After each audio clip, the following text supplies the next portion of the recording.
Hi friends, ಎಲ್ಲರಿಗೂ ಕೂಡ ನನ್ನ ಚಾನಲ್ಗೆ ಸ್ವಾಗತ.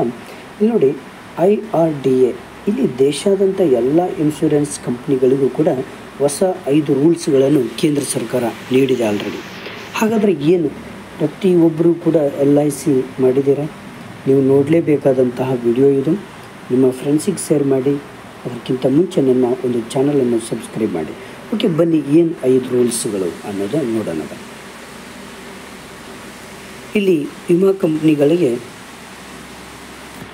IRDA 5 ಆದೇಶಗಳನ್ನು ಹೊರಡಿಸಿದ್ದು, ಇನ್ನು ಮುಂದೆ ಯಾವುದೇ ವಿಮಾ ಕಂಪ್ನಿಗಳು ಆದೇಶಗಳನ್ನು ಮೀರುವ ಹಾಗಿಲ್ಲ ಹಾಗೂ ಇತರರ ವಿರುದ್ಧವಾಗಿ ನಡೆದುಕೊಂಡಲ್ಲಿ ಕಠಿಣವಾದಂತಹ ಒಂದು ಕ್ರಮಕ್ಕೆ ಕೈ ತೆಗೆದುಕೊಳ್ಳುವುದಲ್ಲದೆ ಇಲ್ಲಿ ವಿಮಾ ಕಂಪನಿಯ ಲೈಸೆನ್ಸ್ ರದ್ದುಗೊಳಿಸಲಾಗ್ತದೆ. ಹಾಗಾದರೆ ಆ 5 ನಿಯಮಗಳು ಯಾವುವು, ಅದು ಗ್ರಾಹಕರಿಗೆ ಹೇಗೆ ಉಪಯುಕ್ತವಾಗುತ್ತದೆ ಎಂಬ ಎಲ್ಲ ಮಾಹಿತಿಯನ್ನು ಈ ಪುಟದ ಮುಖಾಂತರ ನಾನು ತಿಳಿಸಿಕೊಳ್ಳಲಿಕ್ಕೆ ಪ್ರಯತ್ನ ಪಡ್ತಾ ಇದ್ದೇನೆ. ಬನ್ನಿ ನೋಡೋಣ. ಹಾಗಾದರೆ ಏನು ಮೊದಲನೆಯ ಒಂದು ರೂಲ್ಸ್ ಯಾವುದು ಅಂದರೆ, ಇಲ್ಲಿ ಮುಖ್ಯವಾಗಿ ಪಾಲಿಸಿ ರಿನ್ಯೂವಲ್ ಸಮಯದಲ್ಲಿ ಗ್ರಾಹಕರ ಮೊಬೈಲ್ ನಂಬರ್, ಇಮೇಲ್ ID ಹಾಗೂ ನಾಮಿನಿ ವಿವರಗಳನ್ನು ಇನ್ಶೂರೆನ್ಸ್ ಕಂಪ್ನಿಗಳು ಆಗಾಗ ಅಪ್ಡೇಟ್ ಮಾಡುತ್ತಲೇ ಇರಬೇಕು. ಇದು ಮೊದಲ ರೂಲ್ಸ್. ಕೇಂದ್ರ ಸರ್ಕಾರ ನೀಡಿದಂತಹ LIC ಕಂಪ್ನಿಗಳಿಗೆ ಇದು ಮೊದಲನೆಯ ರೂಲ್ಸ್.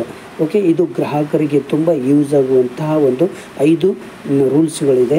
ನೋಡಿ, ಇಲ್ಲಿ mobile number, email ID, nominee ವಿವರಗಳನ್ನು ಇನ್ಶೂರೆನ್ಸ್ ಕಂಪ್ನಿಗಳು ಏನು ಮಾಡಬೇಕು ಅಂದರೆ ಆಗಾಗ ಅಪ್ಡೇಟ್ ಮಾಡ್ತಾ ಇರಬೇಕು. ನೆಕ್ಸ್ಟ್ ಎರಡನೇ ರೂಲ್ಸ್, ಆನ್ಲೈನಲ್ಲಿ ಕಾಂಟ್ಯಾಕ್ಟ್ ನಂಬರ್ ಮತ್ತು ಬ್ಯಾಂಕ್ ಡೀಟೇಲ್ಸ್ಗಳನ್ನು ಅಪ್ಲೋಡ್ ಮಾಡುವಂತಹ ಸೌಲಭ್ಯವನ್ನು ಇನ್ಶೂರೆನ್ಸ್ ಕಂಪ್ನಿಗಳು ಸರಿಪಡಿಸಬೇಕು ಅಂತ ಒಂದು ಸೆಕೆಂಡ್ ರೂಲ್ಸನ್ನು ತಂದಿದೆ ಕೇಂದ್ರ ಸರ್ಕಾರ. ಓಕೆ, ನೆಕ್ಸ್ಟ್ 3ನೇ ರೂಲ್ಸ್ ಏನಂದರೆ,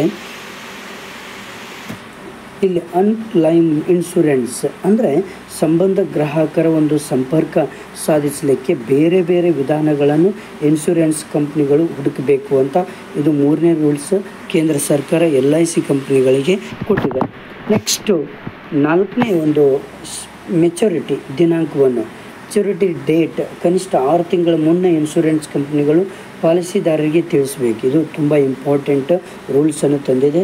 ಮೆಚುರಿಟಿ ದಿನಾಂಕವನ್ನು 6 ತಿಂಗಳ ಮುಂಚೆನೇ LICಯ ಒಂದು ಪಾಲಿಸಿದಾರರಿಗೆ ಇಲ್ಲಿ ತಿಳಿಸಬೇಕು. ಈ ಒಂದು ರೂಲ್ಸನ್ನು ತಂದಿದೆ. ಇದರಿಂದ ಎಚ್ಚೆತ್ತುಕೊಳ್ತಾರೆ. ನೆಕ್ಸ್ಟು 5ನೇ ಒಂದು ರೂಲ್ಸ್, ಪಾಲಿಸಿ ಹೋಲ್ಡರ್ ಅಸಂಪೂರ್ಣ KYC ದಾಖಲಾತಿಗಳನ್ನು ಇನ್ಶೂರೆನ್ಸ್ ಕಂಪ್ನಿಗಳು ಇಲ್ಲಿ ಸರಿಪಡಿಸಬೇಕು. ಇದು ಕೂಡ 5ನೇ ರೂಲ್ಸ್. 6ನೇ ರೂಲ್ಸ್ ಲಾಸ್ಟಿಗೆ ಕೊನೆಯ ಒಂದು 6ನೇ ರೂಲ್ಸ್ ಆದ ಅಪ್ರಾಪ್ತ ವಯಸ್ಕರ KYC ಪ್ರಕ್ರಿಯೆಯನ್ನು ಗ್ರಾಹಕರು ಪ್ರಾಪ್ತ ವಯಸ್ಕರಾದ ತಕ್ಷಣ ಇಲ್ಲಿ ಮಾಡಬೇಕು, ಅವರೇ ಕಂಪ್ನಿಗಳೇ ಮಾಡಬೇಕಾಗುತ್ತೆ. ಓಕೆ, ಇಷ್ಟು 5 ರೂಲ್ಸ್ಗಳು ಗ್ರಾಹಕರಿಗೆ ತುಂಬ ಯೂಸ್ ಆಗಿರುವಂಥದ್ದು. LICಯಲ್ಲಿ ಬದಲಾವಣೆ ಆಗಿರುವಂಥ ರೂಲ್ಸ್ಗಳು. ಇಲ್ಲಿ ಕೇಂದ್ರ ಸರ್ಕಾರ LIC ಕಂಪ್ನಿಗಳಿಗೆ ಖಡಕ್ ವಾರ್ನಿಂಗನ್ನು ಕೊಟ್ಟು 5 ರೂಲ್ಸ್ಗಳನ್ನು ಫಾಲೋ ಮಾಡಬೇಕಂತ ಹೇಳಿದೆ. ನಿಮ್ಮ ಫ್ರೆಂಡ್ಸಿಗೆ ಶೇರ್ ಮಾಡಿ, ಹಾಗೆ ಸಬ್ಸ್ಕ್ರೈಬ್ ಮಾಡಿ.